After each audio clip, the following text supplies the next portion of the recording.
What's up, everybody? This is Alex Christoforou with the Duran, and I'm here with Alexander Mercouris, editor-in-chief of the Duran.com. And today we're going to be taking a look at the Paul Manafort verdict and the Michael Cohen verdict.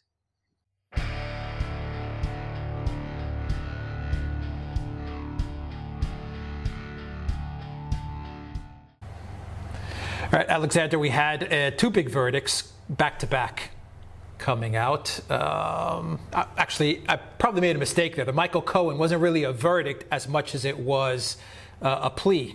A plea, exactly. Yeah, a plea. And so my intro might have been a little off there, but the Michael Cohen was indeed, the Paul Manafort, excuse me, was indeed a verdict. Let's start with Manafort and let's work our way up to Cohen. So explain to us the Manafort verdict. What does it mean? How do you see it? What does it mean for Trump? What does it mean for Paul Manafort? What does it mean for Mueller? Just kind of give us a bird's eye view of what went down regarding Paul Manafort. Right. I think perhaps the first thing to say is, why was Trump interested in Manafort? And it's the same reason, in my opinion, that he was interested in Cohen. Manafort and Cohen are the two stars in the Trump dossier that Christopher Steele put together. If you believe what Christopher Steele says, Paul Manafort especially, and Michael Cohen to a lesser extent, are the two principal executors in the conspiracy between Donald Trump's campaign and the Russians to swing the 2016 election. No evidence of that conspiracy has come up, and in the Manafort trial, which was quite a complicated trial that covered bank fraud and tax fraud, there was no evidence of any collusion of anything of that kind at all. So, where does it leave Trump? I think the Manafort case leaves Trump completely unaffected. Where does it leave Robert Mueller? It leaves Robert Mueller with nothing. Where does it leave Paul Manafort? Facing a possible prison sentence, but with a strong likelihood now that Donald Trump is going to give him a pardon.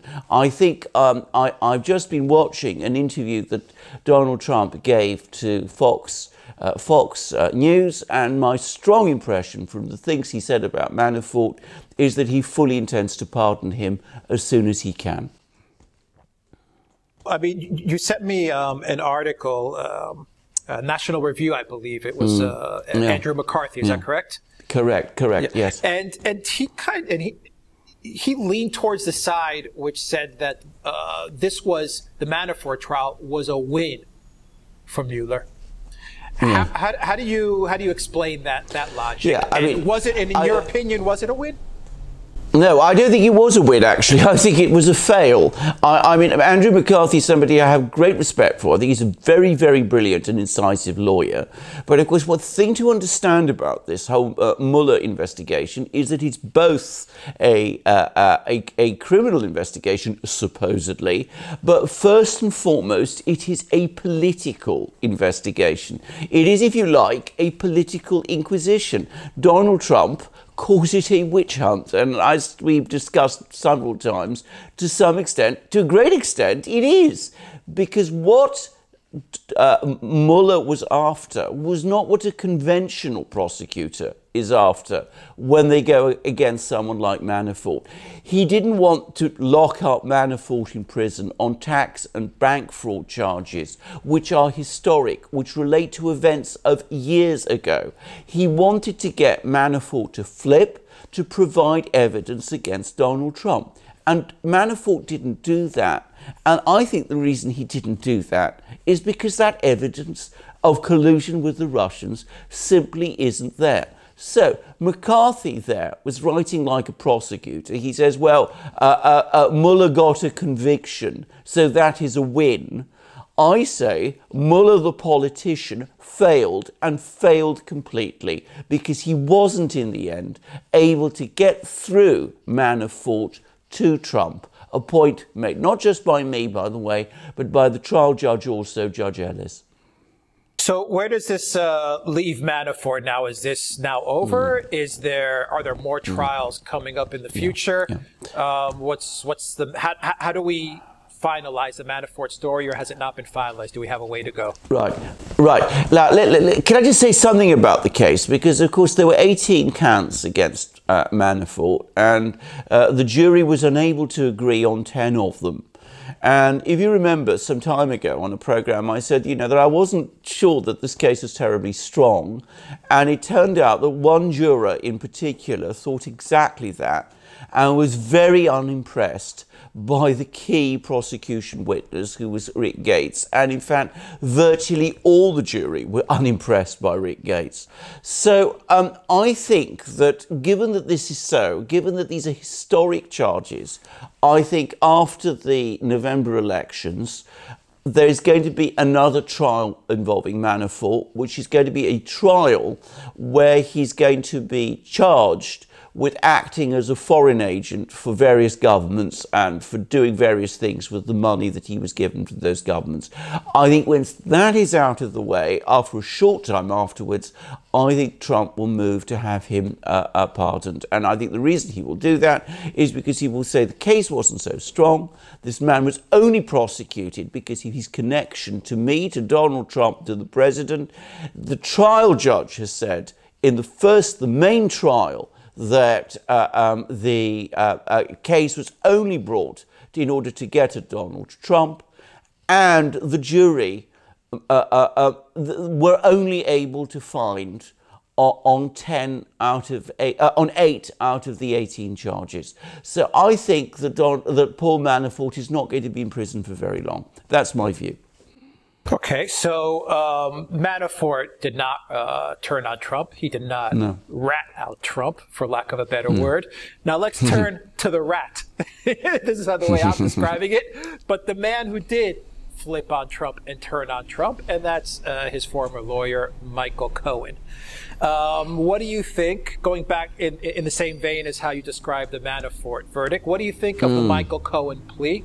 Give us a bird's eye view overall as to how you see it. What does it mean for Cohen? What does it mean for Mueller? And what does it mean for Trump? Right, now I'm going to take a slightly contrarian view to certainly the one that you hear on the mainstream media, and not perhaps quite the same as the one that you hear on the alternative media, because what you got with the Cohen case is two different sections to it. There's the sort of 90% of it, which is again bank fraud, taxi cab fraud, all sorts of things that Cohen was indicted on. Some of it quite serious, actually. The key point about that is none of that concerned Trump at all. It didn't concern collusion. It didn't concern anything to do with Trump.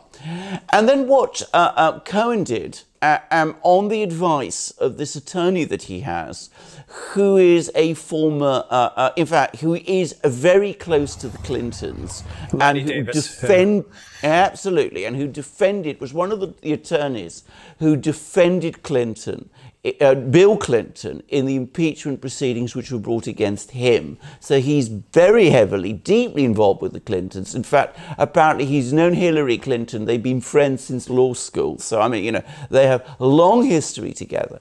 What this attorney did was that he got Cohen to plead guilty to this allegation that these hush fund payments that were paid to these two women that Trump is supposed to have had relationships with, that this was somehow an election law violation, and also that he did this with Trump's agreement.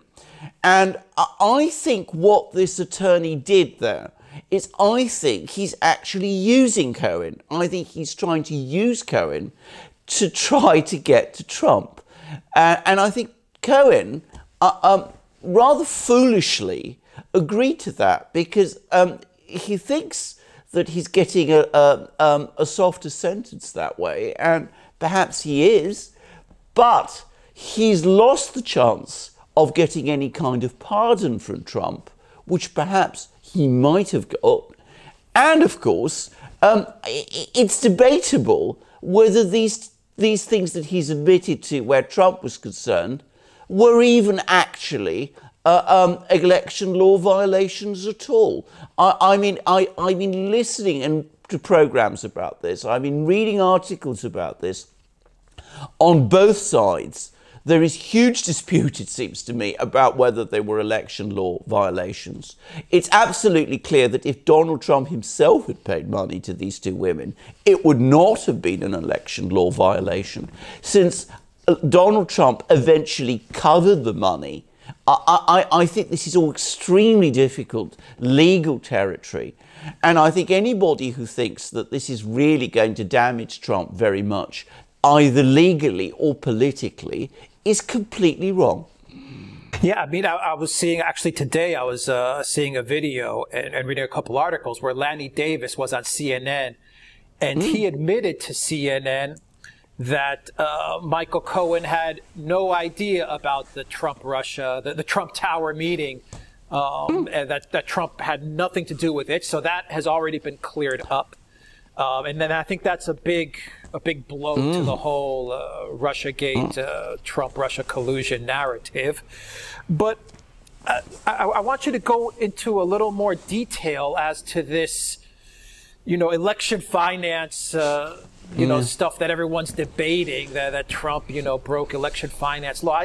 In my mind, and I'm going to give you the mind of someone who's not a lawyer, and the way I see it very simply, if I'm running for office and I decide to get plastic surgery to make myself look better because I think it's going to help me win, and I pay for that surgery, is that election finance, breaking election finance law? I mean, that's how I see it. I see it as Trump paid off some women he had an affair with, maybe. We don't even know that. And he didn't even pay them off. And they're saying, well, you did that in order to make yourself look better.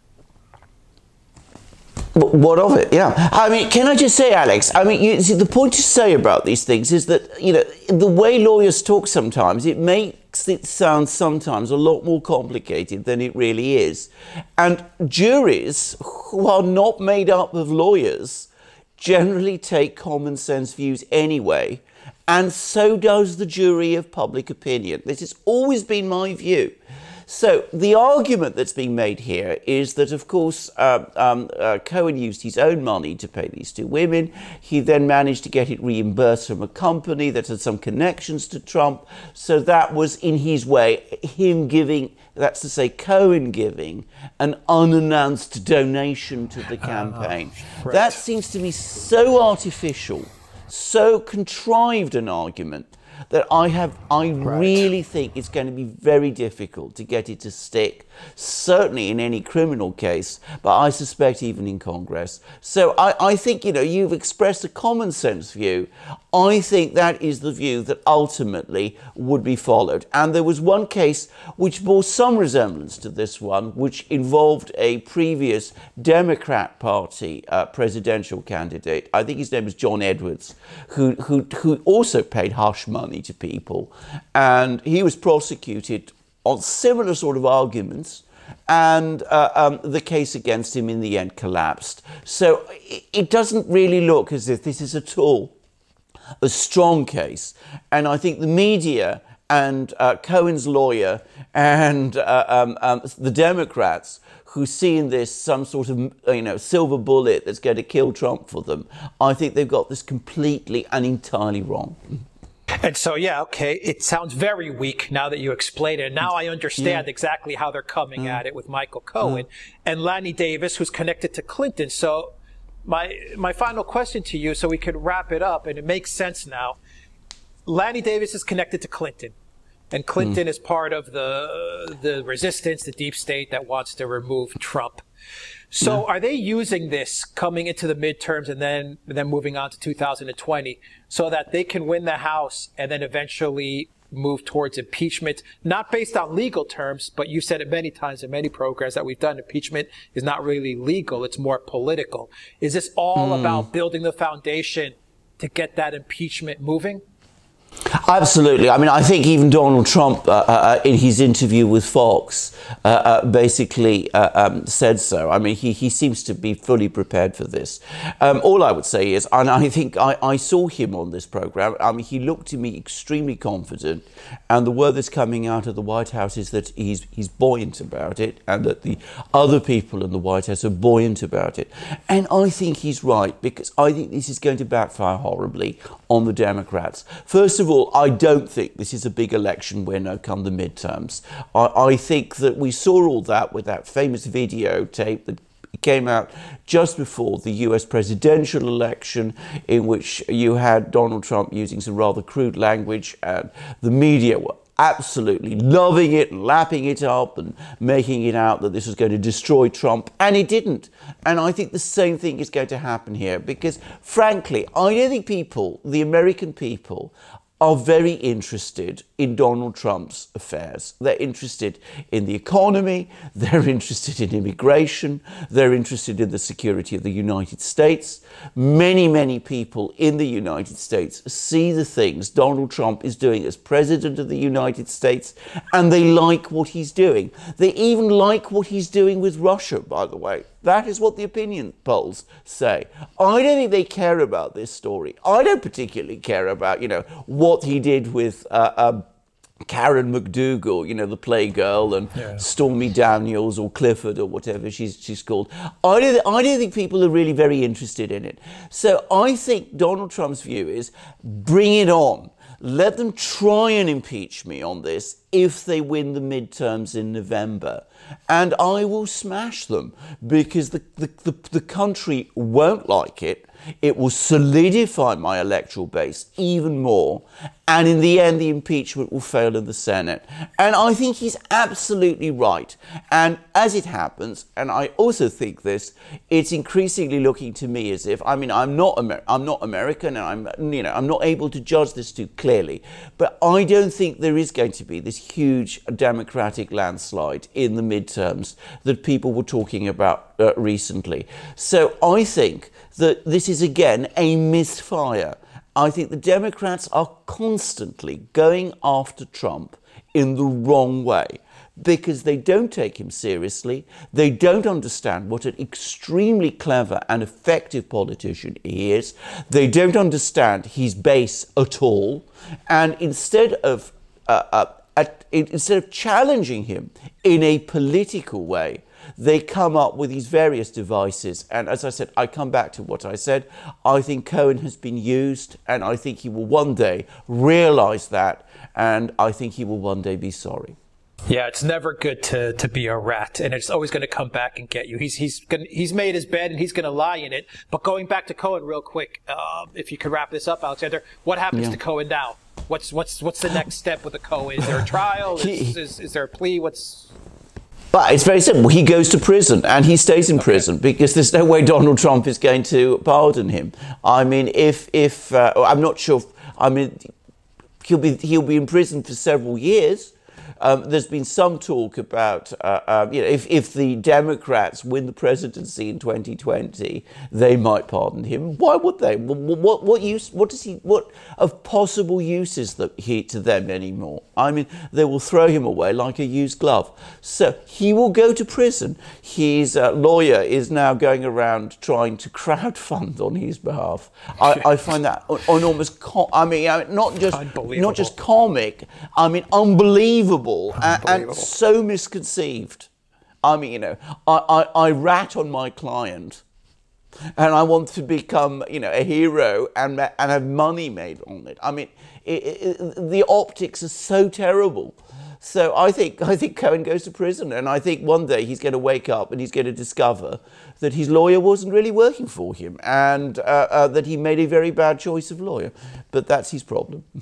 It's amazing when you juxtaposition Manafort and Cohen, and you see the two different approaches each two men have taken when dealing with the predicament they found themselves in, because they were merely associated with Donald Trump. Indeed so. And can I just say something, going back to Manafort? I mean, I thought one thing that Manafort did, which is most unusual in the trial, was that he didn't give evidence. And I think that probably in fact, I think that significantly reduces chances of getting an acquittal. But I think he and his lawyer calculated correctly that if he was cross-examined, that might damage his prospects of getting a pardon from Trump, because he might, under cross-examination, say things which might be spun in a way that could be used against Trump. So I think Manafort and his lawyer actually have handled this very intelligently. I think Manafort had a lawyer who was working for him. Cohen had a lawyer who was working for the Democrats, and that's the difference. Literally working for Clinton, quite literally. Exactly, exactly. I mean, all I can say about Cohen, by the way, is that Trump is rid of a, frankly, very bad lawyer, because he doesn't come across to me, Cohen doesn't come across to me as very bright. No. And not very loyal either. And not very loyal either. Excellent analysis, Alexander. Something that you took it in a different way that you won't hear on mainstream media as well as alternative media. So it was really interesting to listen to you. Alexander Mercouris, editor-in-chief of the Duran, thank you very much for a fascinating look into the Michael Cohen and Paul Manafort news. Guys, if you like this video, click on the subscribe button down below and click on that notifications bell to get notifications every time we push out a new video. And remember, visit the Duran shop, pick up a t-shirt, buy a t-shirt, help support the Duran, help keep us broadcasting. Until next time, take care.